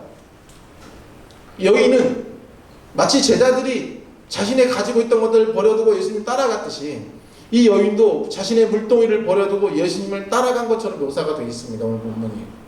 생수를 마시고 나니 지금까지 마셨던 물을 버릴 수 있게 된 거예요. 내 남편을 데려오라는 예수님의 말씀에 여인은 나는 남편이 없습니다 라고 대답했습니다. 예수님은 여인에게 물 이야기를 하시다가 왜 남편 이야기를 꺼냈을까요? 인간이 물 없이 살아갈 수 없듯이 여인은 남자 없이 살아갈 수 없었습니다. 물과 같은 존재였어요. 이 여인에게 남편은. 여인이 예수님이라는 생수를 마시려면 그런데 지금까지 자기가 마시고 있던 물이 무엇이었는지를 먼저 알아야 했어요. 그래서 예수님이 물어요. 네가 마시는 물은 무엇이냐? 네 남편을 데려와라. 나는 남편이 없대요. 지금 그녀는 내가 마시는 물은 없는 물과 같은 겁니다 라고 대답했다는 거예요. 지금 그녀의 남자들은 없는 것과 같은 존재, 있지만 없는 것 같은 존재, 있지만 없앨 수만 있다면 다 치워버리고 싶은 존재들이라는 대답이었을지도 모르겠습니다. 지금부터 제가 하는 얘기 좀 귀 기울여 들어주세요. 여러분, 영성적 여정의 가장 시작, 출발은요, 내가 마시고 있는 물이 어떤 것인지를 아는 자각에서 시작됩니다. 다시요. 영적 출발은 내가 마시고 있는 물이 어떤 것인지를 아는 자각에서 시작돼요. 사람들은 텅 빈 채로 살아갈 수 없기 때문에 항상 마음에 무언가를 밀어 넣습니다. 최근 우리나라에도 마약과 관련한 소식이 자주 들려옵니다. 세상은 화려하지만 초라한 나, 실제의 나와 보여지는 나, 만들어진 나와 고유한 나의 간격이 커질수록 사람들은 자신의 텅 빈 마음을 채울 것들을 더 갈구하게 됩니다. 나로 살아가는 것이 어려운 사람들에게 공허와 허무, 외로움은 더 쉽게 찾아들어요. 그때 현실을 잊게 해줄 것들을 내 속으로 받아들이게 되는 일이 빈번하게 일어납니다. 저는 이렇게 이런 수련회 같은 거나 사경회나 뭐 이런 거 오잖아요. 이렇게 집회를 오고 나서 집에 돌아갈 때 종종 공허함을 느낍니다. 특히 언제 더 그러냐면 수련회가 막 너무 분위기가 좋은 때가 있어요. 사경회 이런 때가 막 너무 사람들이 말씀 듣고 막 엄청 뜨겁게 반응하는, 이번 사경회가 그렇으면 좋긴 하겠지만 공허하지 않을 것 같은 그런 예감이 들기도 하고 그렇긴 하지만 어쨌든 엄청 그런, 정말 내가 생각해 나 너무 잘했다 라고 느껴질 때 집에 돌아오면 이상하게 마음이 공허해요. 그런 날은 집에 와서요 막 너무 재밌는 영상이 보고 싶어요. 또 자극적인 음식이 먹고 싶어요. 저는 주로 짬뽕을 먹거든요. 리비가 짬뽕이라고 제가 좋아하는 짬뽕인데 그걸 먹어요. 그래가지고 막 좀 그런 약간 MSG가 들어가야 뭔가 이렇게 자극적으로 뭔가 몸이 막 깨어나면서 좀 약간 그런 허한 마음을 좀 달래게 되는 것 같아요. 근데 이런 일이 반복이 되니까 제가 왜 자꾸 내가 이렇게 설교 열심히 하고 돌아가서 마음이 이렇게 공허함을 느끼지? 이렇게 허무함을 느끼지? 이런 생각을 가지고 기도를 해본 적이 있어요. 근데 어느 날 그 성찰을 하다 보니까 알게 된 게 있습니다. 왜 내가 설교만 하고 나오면 이렇게 집회를 열심히 하고 나서 왜 이런 공허함을 느끼는지 알게 됐어요. 그게 뭐냐면 이렇게 설교 무대 앞에 서서 이렇게 메시지를 전하잖아요. 그러면 제가 꽤나 영적인 사람처럼 비춰지거든요. 사람들이 저분 되게 하나님과 친밀한 분인가 보다. 저분 되게 경건하신가 보다. 또 저분 되게 영적인, 하여튼 뭐 그렇게 신령하게 보는 느낌을 받는 거죠, 스스로도. 근데 그 느낌이 싫지 않은 거예요, 제가. 근데 현실로 돌아오면 어때요? 저는 저를 알거든요. 절대 제가 그런 사람이 아니에요. 그래서 실제의 나와 사람들에게 보여지는 나사의 간격이 너무 큰 만큼 그 간격만큼의 공허함을 느끼는 거예요, 제가 마음속에. 그래서 이런 집회가 끝나고 나면 저 같은 설교하는 사람들에게 가장 필요한 게 뭔지 아세요? 하나님 앞에 고독의 시간을 갖는 거예요. 그래서 그분 앞에 머무르면서 내가 아무것도 아니구나. 내가 아무것도 아니구나. 라는 것을 깨닫는 시간. 크신 하나님 앞에 다시 납작해지는 시간. 그런 시간이 반드시 필요해요. SNS 한번 보세요. 여러분 SNS 세상에 살고 있는 사람들을 보세요. 행복하지 않은 사람이 별로 없지 않습니까? 인스타 세상 특히 더 그렇잖아요. 저는 페북에서 요즘 인스타에 좀 질려가고 있는데 사람이 다 그런 얘기 하더라고요. 페북에서는 뭐 내가 똑똑하다 가지고 싸우고 인스타에서는 내가 제일 잘나가 막 그러면서 싸우고 있고 막 경쟁하고 있다고 그러는데 자신의 실제보다 더 부풀린 일상을 우리는 사람들에게 노출하기를 좋아합니다. 실제보다 더 화려하고 잘나고 멋진 것처럼 사람들에게 비춰지고 싶은 우리의 욕망을 이 온라인 세상은 참 잘 이용하는 것 같아요. 그래서 보고 있으면 요즘에 얘 여기 갔구나. 지난번에는 저기 동남아 가서 이번에 유럽을 갔네. 와 이번에 얘는 이번에도 호캉스 했네. 얘 요즘에 이런 거 이거 뭐야 되게 맛있어 보인다. 얘 이런 거 먹고 다니는구나. 매일 먹는 게 아닐 텐데도 그거 보고 있으면 초라한 나의 삶에 비해서 되게 화려하게 살고 있는 그들의 일상 때문에 위축되지 않습니까?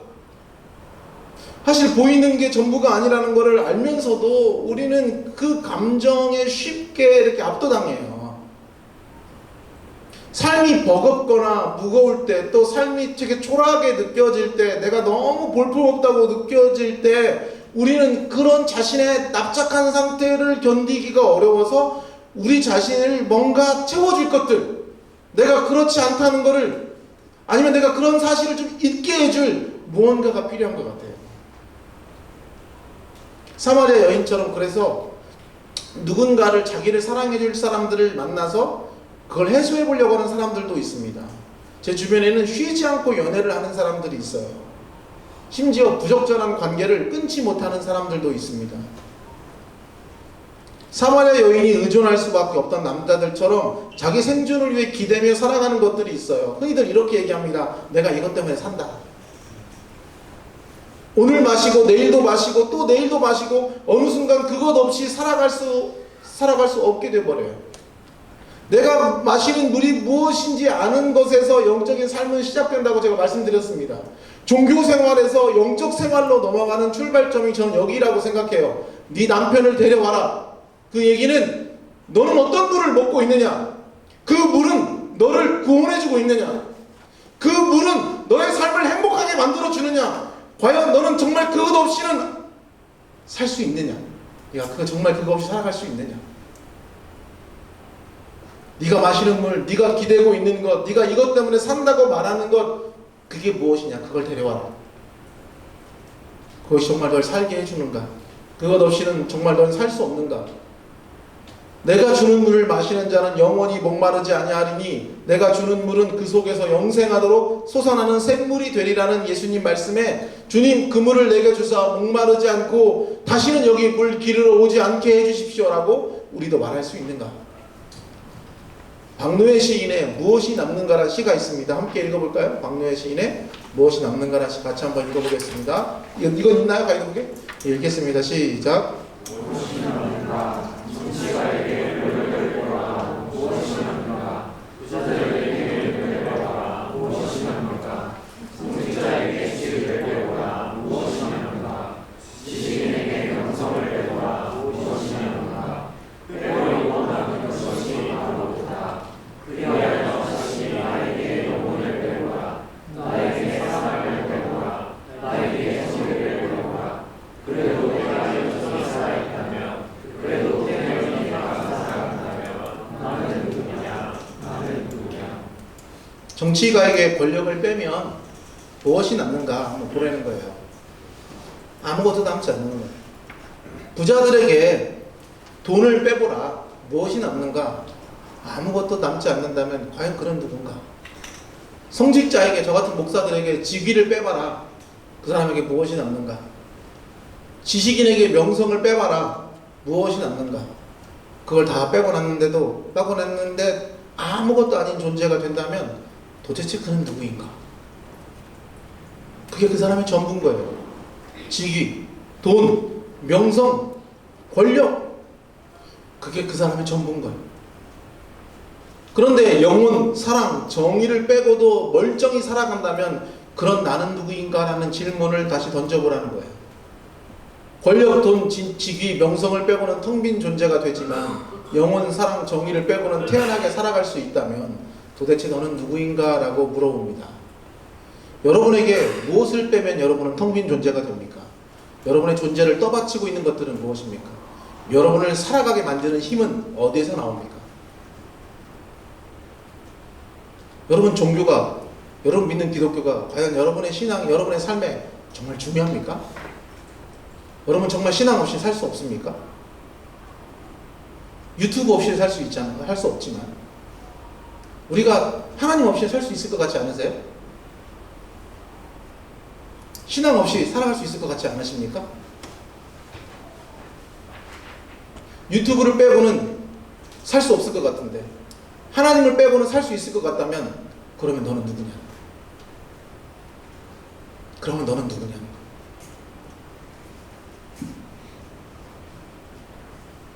직업회달한 독일의 화가하며 사제인 분이 계십니다. 최근에 이분의 그 그림을 이렇게 담은 책들이 나오고 있더라고요. 반가운 소식인데요.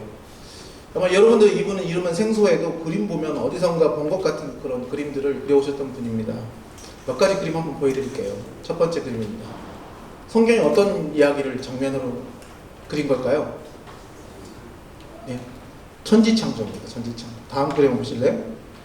어떤 그림일 것 같으세요? 예, 최후의 만찬, 떡과 잔. 최후의 만찬 그림. 다음 장면. 어떤 그림일 것 같아요? 최후의 만찬은 비슷한 것 같지만 식사하는 장면인데, 보세요. 식사하는 사람들이 어떤 사람들인 것 같으세요? 같이 예수님과 식사하는 사람들이 되게 다양하지 않습니까? 피부색부터 보세요.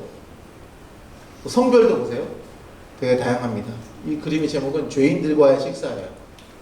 다음 장면 한번 보실래요? 이거는 어떤 장면일 것 같아요? 성경에? 복음서에 나오는 장면입니다. 어떤 장면인 것 같으세요? 보이세요? 숯불에 네? 구운 떡과 물고기 뭘까요 이게? 예, 호숫가의 아침, 베드로를 맞이하는 예수님의 장면, 예수님의 이야기입니다. 또 다음 장면 어떤 장면인 것 같으세요? 네, 발을 씻어주는 모습이죠. 베드로의 발을 씻어주시는 예수님 이야기입니다. 이분이 그린 그림 중에 우물가의 사마리아 여인이라는 그림이 있습니다. 같이 볼까요? 우물을 바라보는 여인이 보이십니까? 자, 이 그림을 보시면 여인이 혼자 우물을 바라보고 있는데 우물물에 비치는 모습 보세요. 어떻게 보이세요? 여인이 더 이상 혼자가 아닙니다. 누가 있죠? 신랑 되신 예수께서 바로 자기 옆에 함께 있습니다. 이제 그녀의 삶에는 뭐가 남아있어요? 예수가 남았습니다. 이전에는 남자 없이 살아갈 수 없었는데 이제는 예수 없이 살아갈 수 없게 됐어요. 남자 없이는 태연하게 살 수 있는데 예수 없이는 아무것도 아닌 존재가 되어버린 겁니다. 이 그림에 대해 해석해주는 글을 읽은 적이 있어요. 이렇게 얘기하더라고요. 보통 이 그림 안에서 이 유물은 인간의 내면으로 볼 수 있습니다. 여인은 지금 자신의 내면 깊숙한 곳을 들여다보고 있다고 말할 수 있습니다. 여인은 지금 자기 마음을 들여다보고 있대요. 근데 이전에 자기의 내면을 들여다볼 때는 어땠습니까? 혼자 있다고 느꼈을 가능성이 있겠죠. 아니면 자기도 없는 텅 빈 우물에 아무것도 비치지 않는 그런 우물이었을지도 모르겠습니다. 아니면 우물 안에 자기를 버리고 지나갔던 남자들의 뒷모습이 우물에 비춰졌을지도 모르겠어요. 근데 이제 그가 예수님을 만나고 난 다음에 우물을 들여다볼 때 그 우물에 자신과 예수님이 함께 담겨 있대요. 여러분은 마음 깊은 곳을 들여다보신 적이 있으세요? 저는 지금 대학원 다니고 있는데 영성지도 대학원, 성공회대 과정, 영성지도 대학원 과정을 다니고 있는데요. 대학원에 다니면서 가장 많이 듣는 두 가지 단어가 있는데 하나는 뭐냐면 경청이라는 단어고 또 하나는 성찰이라는 단어예요. 근데 성찰이든 경청이든 듣는 것과 관련된 일입니다. 자기의 삶을 들여다보고 마음을 들여다보고 보는 것, 또 삶을 듣는 것, 마음에 대해 듣는 것, 하나님에 대해 듣는 것이 다 연결되어 있다는 것을 좀 깨닫게 돼요. 여러분은 여러분의 마음에 대해 들여다본 적 있습니까? 여러분 마음에 대해 들어본 적이 있으세요? 그런 시간을 가져본 적이 있으신지 좀 궁금합니다. 요즘 우리 시대 사람들은 자기의 마음을 들여다볼 여유가 없어 보입니다. 특별히 청년들이 더 그런 것 같아요. 고통이나 상처나 힘겨움이 찾아올 때 회피하고 도피할 곳이 너무 많아 보여요. 오롯이 혼자 존재하는 시간, 이것을 영성적으로는 현존하는 시간이라고 얘기하는데 자기 자신으로 현존하는 경험이 부재한 거예요. 자기와 자기가 만나는 시간이 부재하다고요.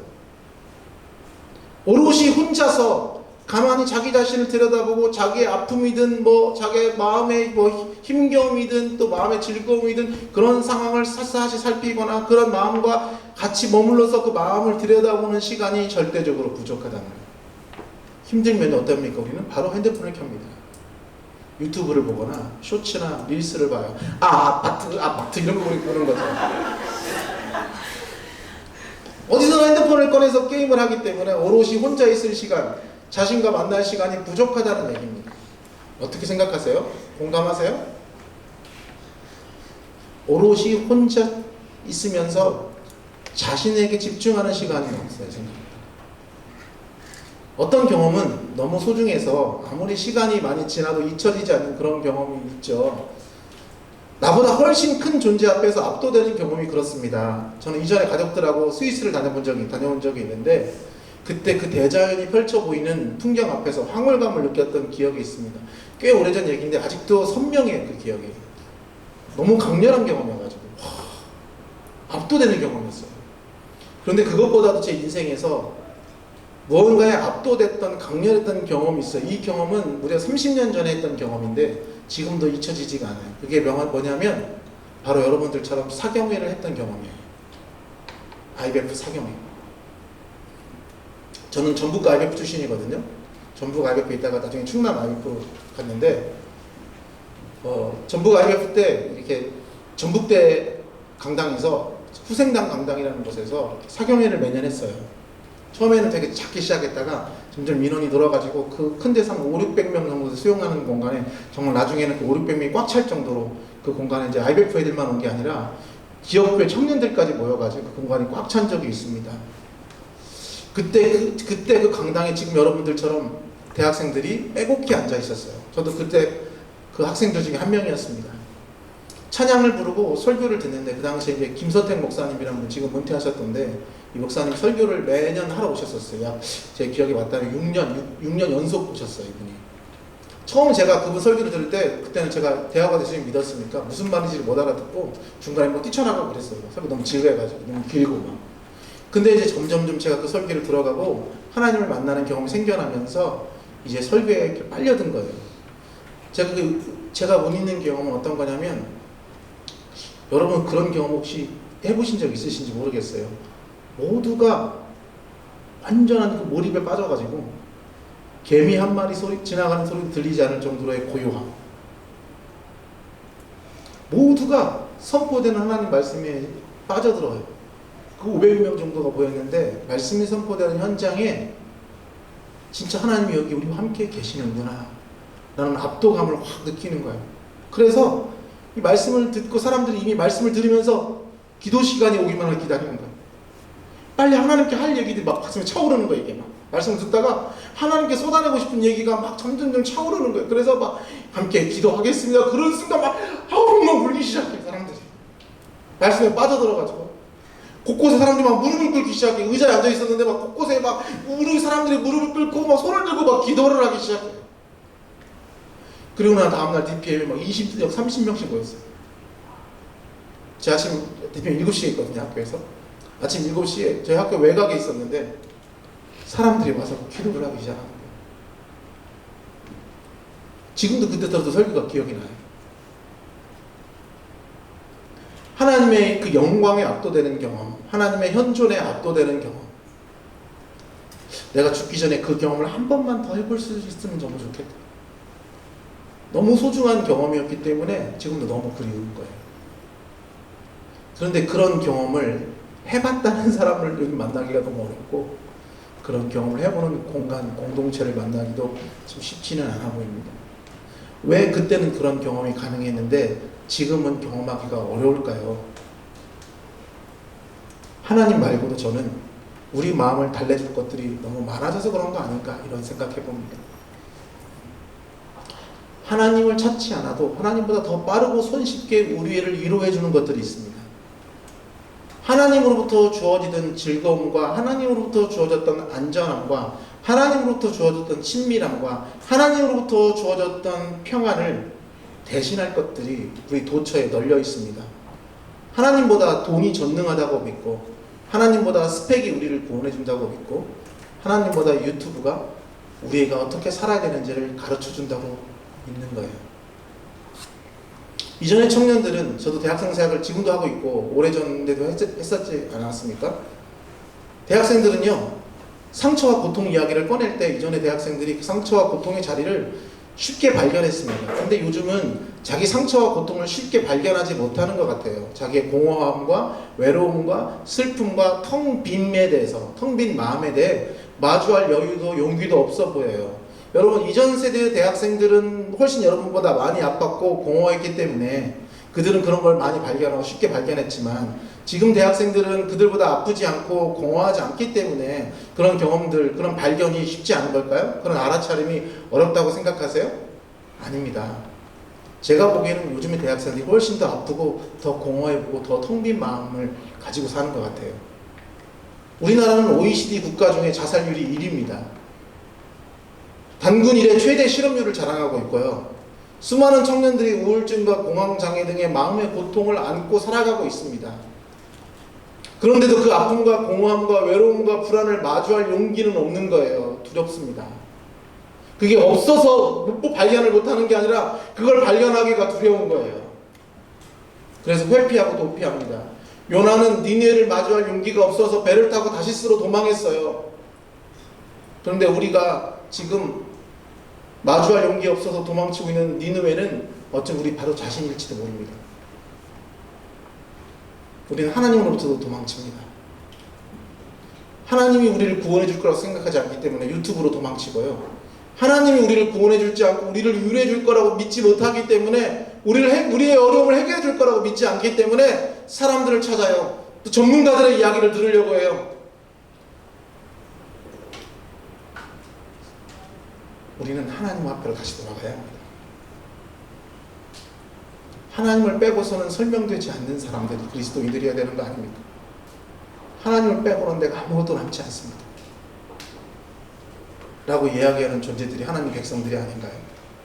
사경의 이 시간만이라도 자기 자신의 마음에 정직해 보게 되기를 여러분에게 권하고 싶습니다. 하나님 앞에 오롯이 나 자신으로 머물러 보는 거예요. 지금 나는 어떻게 살고 있는가? 지금 나는 나의 마음에 무엇을 밀어넣고 있는가? 나를 채우고 지탱하는 것들은 무엇인가? 나를 살아가게 만드는 힘은 무엇인가? 나는 무엇을 빼면 아무것도 아닌 존재가 되는가? 나의 불안과 두려움과 공허를 나는 무엇으로 달래고 있는가? 내가 마시던 물은 무엇인가? 나의 남편들은 무엇인가? 오늘 예수님이 우리에게도 물어보신다면, 네 남편을 데려오라, 네가 마시는 물은 무엇이냐라고 묻는다면 여러분 무엇이라 이야기할 겁니까? 인간은 누구나 생수이신 주님이 필요합니다. 저도 여러분들도 모두 생수이신 주님이 필요해요.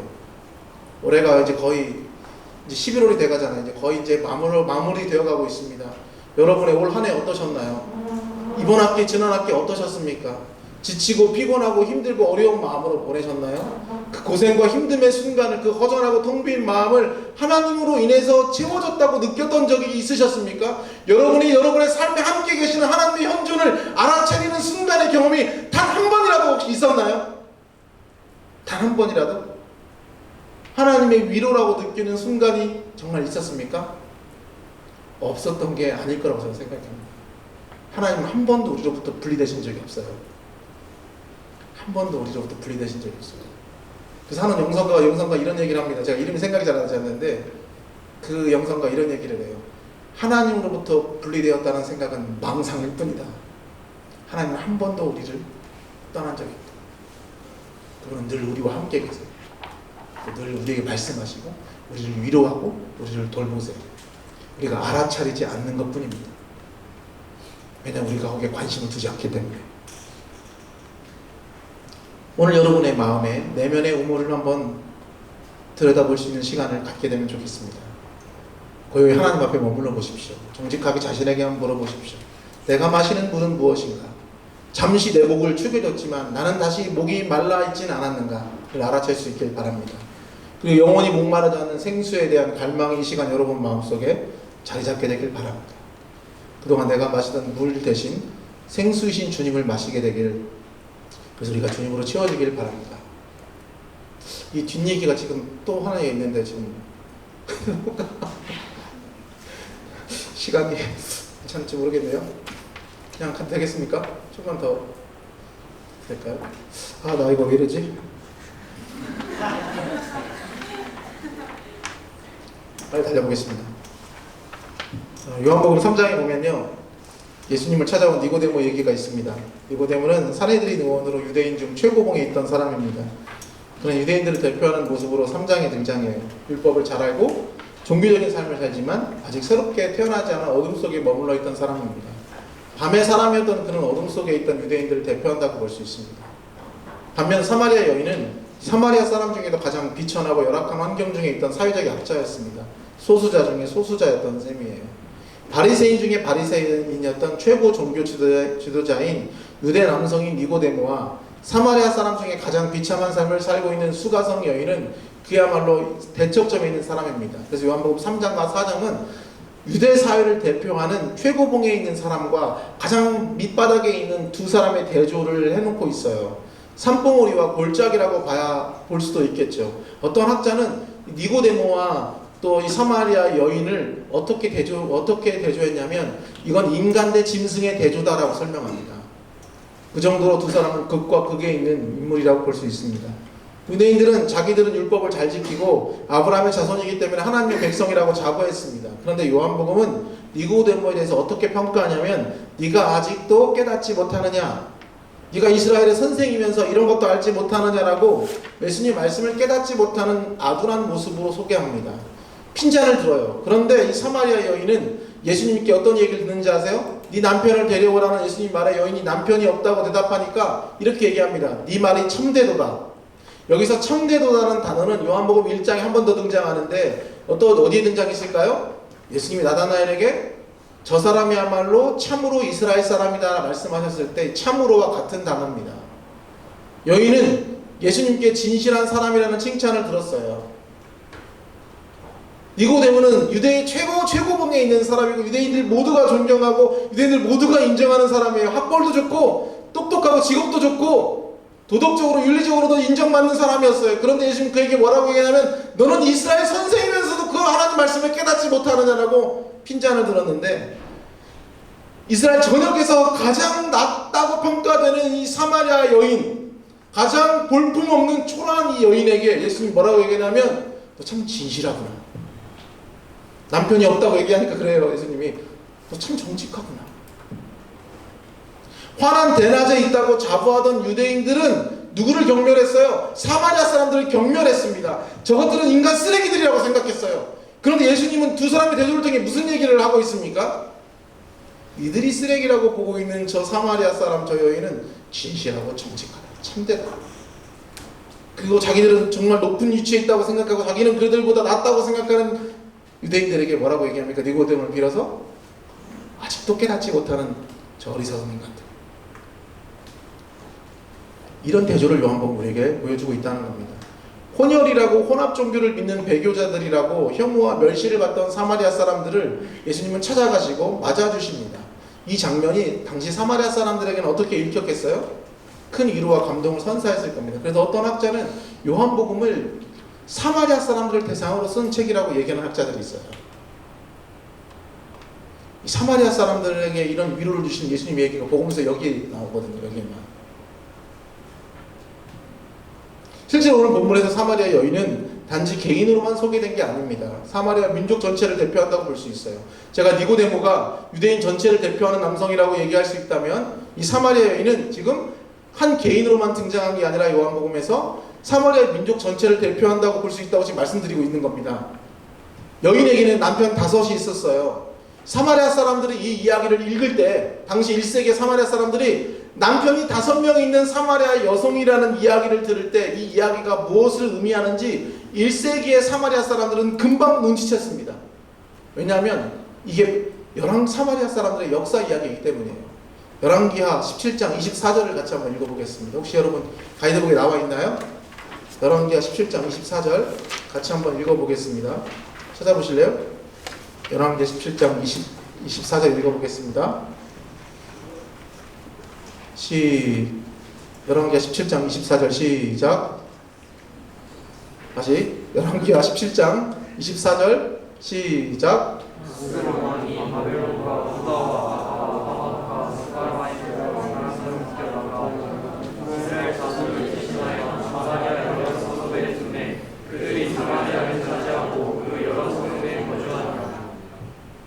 네, 아스루 왕은 사마리아 지역에 바벨론, 구다, 아와, 하마, 스바알라임 이렇게 5민족의 사람들을 데려와서 사마리아 사람들과 결혼을 시켰습니다. 그리고 그들은 사마리아에 올 때 자기들이 섬기던 신상을 함께 가져왔어요. 열왕기하 17장 29절부터 33절과 같이 읽어보겠습니다. 열왕기하 17장 29, 30, 31, 32, 33 같이 읽겠습니다. 시작. 각 민족이 각기 자신의 신상들을 만들어 사마리아에 다시 들어가서 사람들에게 각 민족의 자들이 떠나 그렇게 하여 바벨론 사람들은 수고로 조선을 만들었고 그 사람들의 배를 만들었고 하마 사람들의 자신을 만들었고 하와 사람들은 기사스와 아름을 만들었고 스바알라임 사람들의 자들을 사람들의 신앙과 하나님에게 그들이 또 여호와를 경외하여 자기 중에 사람을 세상에 대하여 그 사람들에서 자기를 위하여 자기를 위하여 이와 같이 그들이 여호와를 경외하고 또한 어디서부터 경외하는지 그 민족의 풍속으로 자기의 신분으로 생각하라. 사마리아 여인의 5 남편은 사마리아 민족과 통혼하던 5 민족을 상징합니다. 그리고 그 민족들이 섬기던 5 신들, 오늘 우리가 금방 읽었던 수콧, 분옷, 네르갈, 아시마, 니파스와 다르닥, 아드람멜렉과 아남멜렉이라는 5 신을 의미해요. 아수르 사람들은 이 사마리아 사람들의 민족성을 잃어버리게 만들려고 5 민족을 이주시켰습니다. 사마리아 지역으로. 그리고 그 5 민족들은 5 신을 데리고 와요. 구약 성경은 하나님과 이스라엘 백성의 관계를 신랑과 신부의 유비로 종종 설명합니다.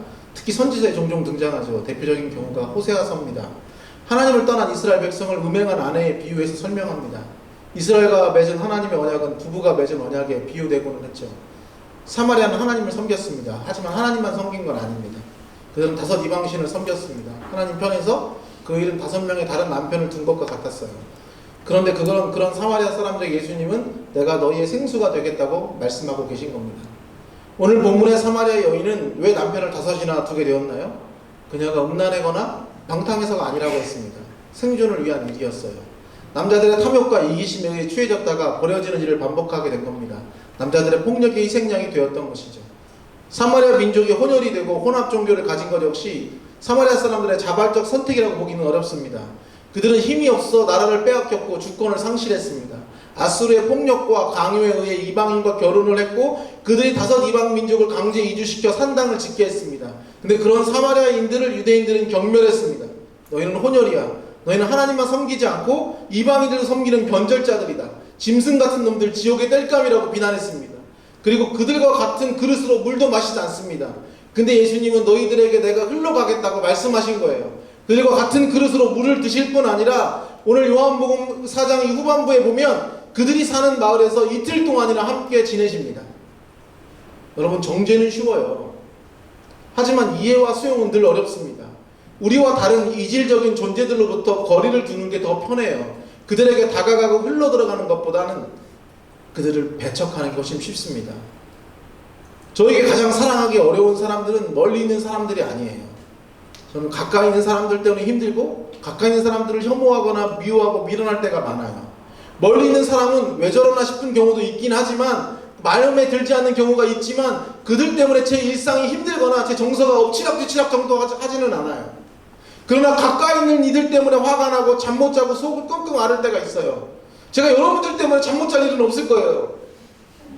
저희 딸도 지금 대학교 2학년이거든요. 저희 딸 때문에 잠 못 잔 딸이 많았어요. 가까운 사람들 때문에 힘든 거예요. 유대인은 이방인보다 사마리아인을 더 미워하고 증오했어요.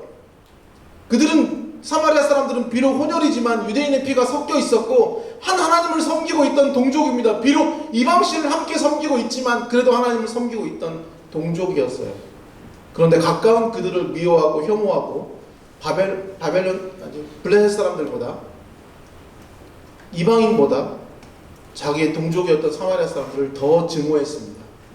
혐오와 배제하지 말자는 이야기를 가장 먼저 적용해야 될 대상은 사실 우리의 가장 가까운 이웃들입니다. 하나님은 사랑이라고 말하면서도 유대인들은 바로 옆에 살던 사마리아 사람들은 증오했어요. 혐오보다 연민이 어렵고 미움보다 용서가 힘들고 배제보다 수용이 어렵고 정죄보다 사랑이 어렵습니다.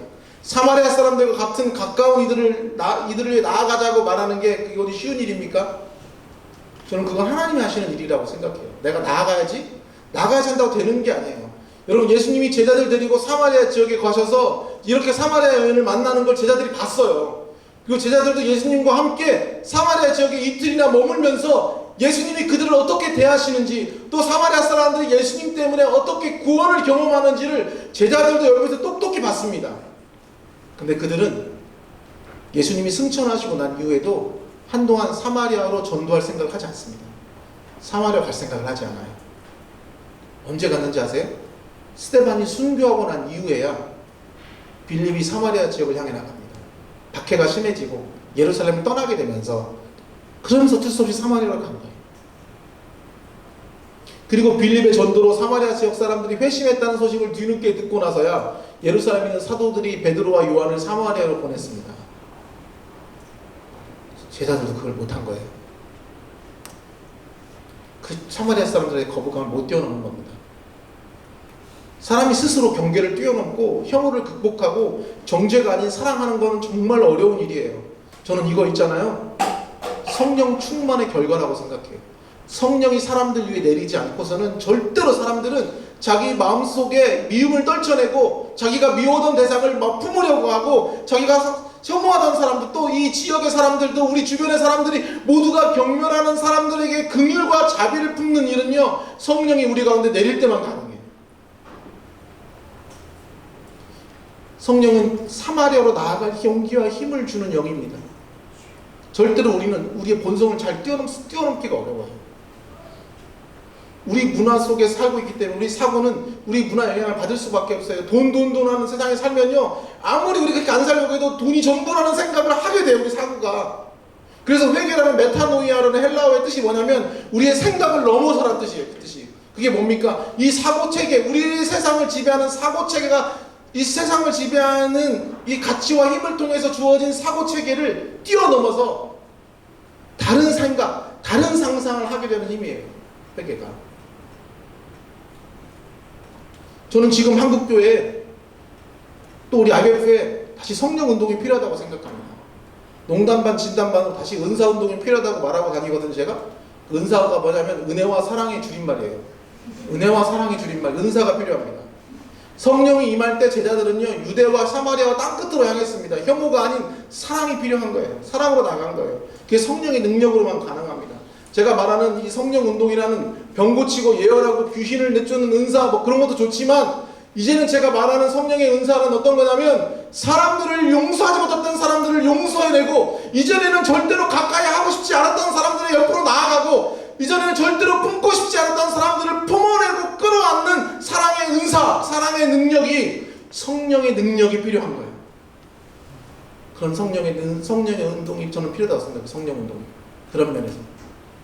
뭐 방언을 말하게 하고 귀신을 내쫓고 병 고치고 그런 은사 말고, 그런 능력 말고, 사람들을 자기에게 은사가 있는 사람들에게 오게 만들고 은사 있는 사람들을 의존하게 만드는 그런 능력이 아니라 혐오와 정죄받고 누구도 가지 않은 사람들에게 다가가려는 능력, 그 능력이 저는 다시 한국교회와 우리 IBF 공동체에 필요하다고 생각합니다. 그래서 저는 성령의 불이 필요하다고 생각해요. 다시 성령운동이 필요하다고 생각합니다. 한국교회사의 오방 최흥종 목사라는 분이 계셨어요. 3.1운동 때 광주 만세 시위를 주도했던 분이고, 나병 환자의 아버지로 불렸고 우리나라에서 건국훈장을 받았던 분입니다. 목사였어요. 근데 이분이 처음부터 목사인 게 아닙니다. 1904년에 선교사들이 처음 전라도 광주에 들어옵니다. 양림동에 아이들이 죽으면 매장하는 애장터라는 곳에 선교사들이 집을 지어요. 아무도 안 들어오는 곳에 선교사들이 집을 짓기 시작했어요. 사람들이 무섭다고 그 근처에 가지도 않는 곳이었습니다. 그때 이 최흥종이 객기가 있었어요. 그래가지고 그 양놈들이 거기서 왜 왔는지 내가 알아봐야 되겠다고 들어가 본 거예요. 그래서 서양 선교사들을 막 째려봤겠죠. 무릎 뜨고 째려보고, 이놈들이 뭐 하려고 우리 동네에 왔나. 그러다가 선교사들이 돈이 많다는 걸 알게 된 거예요. 그래서 선교사들을 도와서 돈도 좀 벌고, 이 사람 옆에 있으면 출세할 길이 열리겠구나 싶어가지고 선교사들 일을 도와주러 자원에서 이제 찾아오기 시작합니다. 그러다 선교사 집에서 일을 하게 돼요. 어느 날 선교사들의 부탁으로 영산포에서 의사였던 포사이드 선교사를 마중하면서 안내하는 일을 이 최용중이라는 사람이 맡게 됩니다. 그래서 이제 광주로 데려오기 위해서 이제 한국에 내려가지고 이분을 데려와요. 말을 태워서 이 선교사를 말에 태워가지고 이제 이 사람이 최용중이 길을 안내하고 있었습니다. 그때 지나가다가 거린을 만나요. 그냥 거린이 아니라 나병에 걸린 여인이었어요. 그러자 포사이드가 이렇게 얘기합니다. 말을 세우시오. 그러더니 그녀를 안아서 말에 태워요. 자기는 걸어갑니다. 그리고 그녀를 병원에서 안 받아주니까 이 선교사가 가마굴이라는 곳으로 옮겼어요. 그 와중에 이 여성을 안아 옮기던 중에 이 여성의 손에 쥐고 있던 지팡이가 땅에 떨어졌어요. 그러자 이 포스타이드 선교사가 이 최용중이라는 사람에게 얘기합니다. 미스터 최, 저 지팡이 좀 집어달라고 이렇게 얘기를 했어요. 이 선교사는 이 나병 환자를 안고 옮기는 중에 그 부탁을 한 거예요. 근데 이 최용중이 끝까지 이 지팡이를 못 잡는 거예요. 미스터 최, 괜찮으니까 지팡이 집어달라고. 근데 끝까지 못 집어서 결국 선교사 그 지팡이를 집어요. 근데 그날 밤에 이 최용중이라는 사람 밤에 잠을 이루지 못합니다. 서양에서 온 저 선교사는 어떻게 저렇게 할 수 있을까? 나는 같은 동포인데도 저렇게 피하고 꺼려하는 일을 어떻게 그는 피 한 방울 섞이지 않은 저 먼 외국에서 온 저 서양 사람이 자기 자식을 안듯이 나병 환자를 그렇게 안을 수 있단 말인가? 그와 내가 뭐가 다르단 말인가? 그 일로 그는 큰 충격을 받습니다. 그리고 무등산 골짜기에 집을 짓고 나병 환자를 데리고 살기 시작해요. 여러분, 하나님 나라는요 이렇게 전염이 돼요. 자기 삶을 챙기지 않고 누군가를 돌보려고 하는, 사랑을 실천하는, 헌신을 행하는 누군가를 보면서 저게 예수 믿는 삶이구나 라는 걸 느끼는 거예요. 광주 나병원이 그래서 그 선교사를 보았던 최응정이라는 사람을 통해서 시작되고, 이 병원은 나중에 여수 애양원이 됩니다. 그리고 최응정은 나병 환자의 아버지로 불리게 돼요. 나중에 건국훈장까지 받게 됩니다. 그리고 그가 죽을 때 나병 환자들이, 전국의 나병 환자들이 모여서 그렇게 울었대요. 아버지가 가시면 우린 이제 어떻게 합니까? 이런 일들이 초기 한국교회에 참 많았습니다. 불가촉 천민이던 백정과 기생들에게 나아가 복음을 전했고, 소외되고 고립된 섬들을 향해 복음 들고 나갔습니다. 사람들이 혐오하던 사람들을 그리스도인들이 품고 안았어요. 여러분, 제 얘기 좀 잘 들어보세요. 제가 마지막 마무리하면서 하려고 하는 얘기입니다. 종교는 사람들에게 신비와 초월 경험을 통해 신의 존재를 증명해 줍니다. 다시요. 종교는 뭘 통해서 신의 존재를 드러낸다고요? 신비와 초월 경험을 통해 신의 존재를 드러내요. 신비와 초월이라는 게 뭡니까? 이성을 뛰어넘고 우리의 경험을 뛰어넘는 일이에요. 신비와 초월은. 이성적으로는 쉽게 납득이 안 되는 거예요. 그런데 현존해 있고, 평소 우리가 경험하지 못한 생경하고 낯선 일인데 경탄과 경의를 불러일으키는 사건을 만날 때 우리는 신비와 초월 체험을 합니다. 최용종은 그런 경험을 한 거예요. 자기는 자기 몸도 지금 자기 몸 하나 추스르기도 힘들고, 그리고 저 사람 괜히 가까이 갔다가 전염될까봐 두려워서 지팡이 하나 못 짚는데, 저 서양 사람이 와가지고 그 사람을 안아요. 그리고 지팡이를 짚고 자기 말에 태우고, 이런 모습을 옆에서 본 거예요. 그러면서 그가 무슨 체험을 한 겁니까? 신비와 초월 체험을 한 거예요. 이게 말이 돼? 이게 상식적으로 말이 돼? 한 번도 본 적이, 자기가 조선 땅에서 한 번 살면서 한 번도 못 본 경험을 자기 눈앞에서 서양 사람이 와서 그걸 해준 거예요. 그 서양 사람을 통해서 그는 신비와 초월 경험을 한 겁니다. 사람들이 예수님이 1세기 때 예수님이 유대 땅에 오셨을 때 했던 일이 뭐냐면 그 경험이었어요. 죄인들과 세리들과 창녀들과 사람들이 피하고 있는 나병 환자들과 저 전염병 환자들에게 예수님이 다가가고 그들을 만지는 거예요. 상식을 뛰어넘고 넘어서 일하는 거예요. 한 번도 경험해보지 못한 초월적 경험을 예수님을 통해서 한 겁니다. 그리고 예수님을 통해서 하나님을 본 거예요. 부자가 자기 소유를 팔아 가난한 사람들을 돕고, 자기 성공과 취업, 생존이 가장 중요한 시대에 고통당하는 이웃을 위해 자기 삶을 내던지는 사람들을 통해서 사람들은 신의 성품과 행동을 목격합니다. 그게 초월 경험이고 신비 경험이에요. 종교가 이 신비와 초월 경험을 더 이상 제공해 주지 않을 때 사람들은 종교로부터 벗어납니다. 지금 탈종교의 시대가 된 이유는 저는 거기에 있다고 생각해요. 오늘 우리 시대는 탈종교의 시대, 무종교의 시대와 무속의 시대라고 해도 과언이 아니잖아요. 타로, 사주 이런 거 한번 대학생 찾아보기가 어렵다면서요. 왜 그런지 아세요? 고등 종교에서의 신비와 초월 경험을 하지 못할 때 사람들이 원시 종교로 넘어갑니다. 제가 한 얘기가 아니에요. 사회학자들이 한 얘기입니다. 고등 종교에서 신비와 초월 경험을 못하니까 상식을 뛰어넘는 사건들, 우리 주변에서 볼 수 없는 그런 놀라운 경탄, 경의를 불러일으키는 사건과 사람을 목격하지 못하기 때문에 더 이상 종교가 매력있지 않은 거예요. 최영정이 목격했던 포스아이즈 선교사와 같은 사람들을 볼 수가 없는 거예요. 교회 안에서, 신앙 공동체 안에서. 우리 기독교가 잃어버리는 건 바로 저는 이 신비와 초월의 경험이라고 생각합니다. 그리고 우리가 어떻게 이 경험을 되찾아올 것인가가 앞으로 우리의 중요한 숙제가 될 거라고 저는 예상하고 있어요. 그런 삶을 살아가는 사람을 본 적이 없고 그런 사람을 살아가는 사람도 없어요. IMF 안에서 그런 사람을 보기가 어려운 거예요. 자기 삶을 내던지면서 사람들을 돕고 섬기는 사람을 본 적이 없는 거예요. 기꺼이 자기를 갈아 넣으려고 하는 사람이 없는 거예요. 그런 사랑을 해보려고 하는 사람이 없는 거예요. 그래서 기독교는 신비와 초월이 부재한 종교가 되었어요. 상식 이상, 이성을 넘어서야 신비고 보편적인 경험을 넘어서야 초월인데, 작금의 기독교는, 작금의 우리 공동체는 상식 이상을 보여주지 못하는 거예요. 자, 한국 교회를 보세요. 상식만 유지해도 지금 박수 받습니다. 상식 이하가 됐어요. 보편에 도달하지 못해요. 신비와 초월이 찾아보기 어려워진 거예요. 여러분, 사람이 언제 신비와 초월을 가장 선명하게 경험하게 되는지 아세요? 사랑이 발현되는 자리에. 예수 그리스도가 십자가에서 사랑을 보여주시니까 사람들이, 저거는 일반 사람이라면 할 수 없는 일인데 다른 사람을 위해 죽는다고? 죄도 없는 사람이 기꺼이 저항하지 않고 다른 사람을 자기 생명을 내어준다고? 이거는 하나님이 아니면 할 수 없는 일이라고 본 거예요. 그게 신비와 초월 경험입니다. 인간은요, 나 아닌 다른 사람을 사랑하기가 어려워요. 절대로 그게 안 됩니다. 근데 누군가 내 이웃을 내 몸과 같이 사랑한다? 그것은 성령의 역사인 거예요. 그리고 그런 일을 사람들이 볼 때 그 사람의 사랑을 통해서 신비와 초월 경험을 하는 거예요. 저긴 뭐가 있다. 최영준이 그날 밤 잠 못 이룬 것처럼 저 사람하고 내가 다른 게 뭔가? 왜 저 사람만 하는 걸 나는 못하는가? 그 사람에 뭔가 있다. 그게 신비와 초월이에요. 저는 우리 IBF에 다른 은사가 아닌 사랑의 은사가 필요하다고 생각합니다. 이 사랑을 통해 신비와 초월의 경험이 우리 공동체에 많아지게 되길 바랍니다. 저 선배는 남들 다 취업 준비하는데 혈안이 되어 있는데 저 선배는 왜 저렇게 태어난가? 왜 저렇게 당당한가? 그리고 자기가 자기 앞길을 구만리 갖고 지금 자기가 자기 코가 석자인데 왜 저렇게 우리를 돌보는가? 저 사람 저렇게 가난해 보이고 자기 먹을 것도 제대로 못 먹는 것 같고 대단한 옷 입고 다니는 거 보면 행색도 그렇게 남루한 것 같은데 왜 저렇게 자기 돈을 들여서 다른 사람들을 사주고 다른 사람들을 먹을 걸 제공하고 왜 저렇게 돕는가? 그 사람을 통해 신비와 초월이 나타나는 거예요.